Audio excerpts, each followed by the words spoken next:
Så det jeg gerne vil, det er at bevise topunktsformlen. Altså finde hældningskoefficienten og konstantleddet med brug af 2 punkter, også kaldt topunktsformlen. Så først og fremmest så laver vi et overblik ved at lave en lineær funktion, hvor vi har 2 punkter på.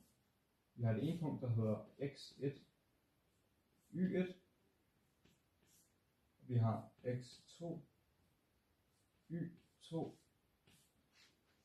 For ligesom bare at vise, hvordan det her er på de 2 punkter. Så har vi vores første trin, det der hedder trin 0. Det er, hvor vi putter de her punkter ind på den her funktion.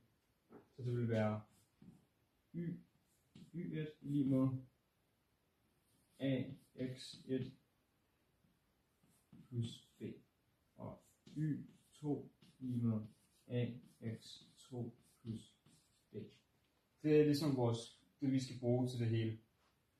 Så går vi videre til det næste trin, hvor vi har trin 1. Det er, hvor vi skal bestemme a. Og måden vi bestemmer a på, det er, at vi bruger den her funktion hernede med vores punkt 2, så det er y2 lige med ax2 plus b. Derfra der minuser vi de her 2 punkter sammen. Altså y2 minus y1. Derfor er det her, at hele den her ikke er en del af herinde, det er fordi, at der ligesom er det her lige med tegn. Så det ligesom skiller det fra hinanden. Så ax2 plus b minus parentes ax1 plus b.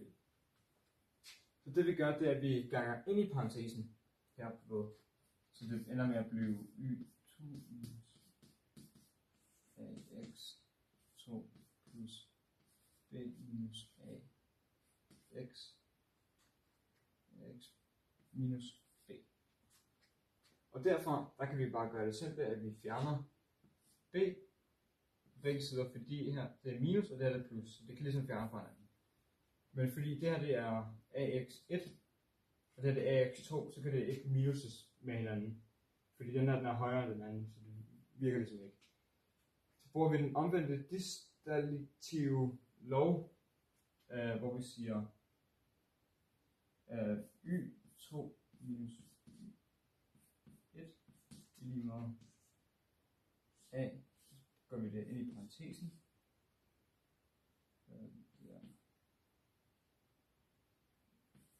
Det sådan. Og så derfra der dividerer vi det med x2 minus x1 på hver side.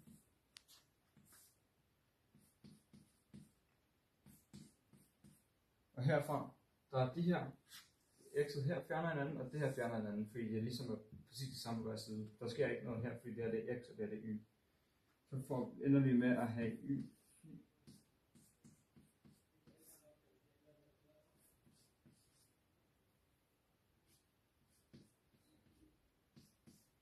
Bum. Så har vi a. Og så skal vi finde selvfølgelig b.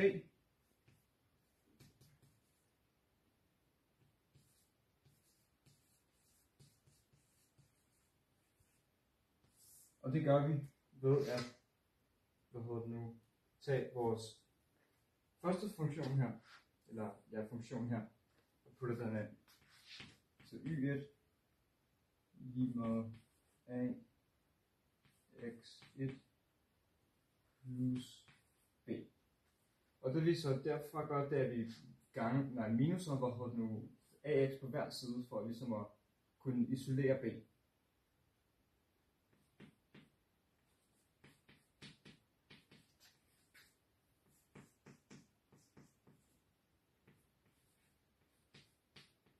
Og så derfra er det så simpelt, at det kommer til at være, fordi at det her ax fjerner hinanden, og det her ax fjerner hinanden, så kommer det til at være y1 minus ax1 lige med b. det viser, at det her er korrekt, altså at ax, altså den her funktion, formel er rigtig. Yes.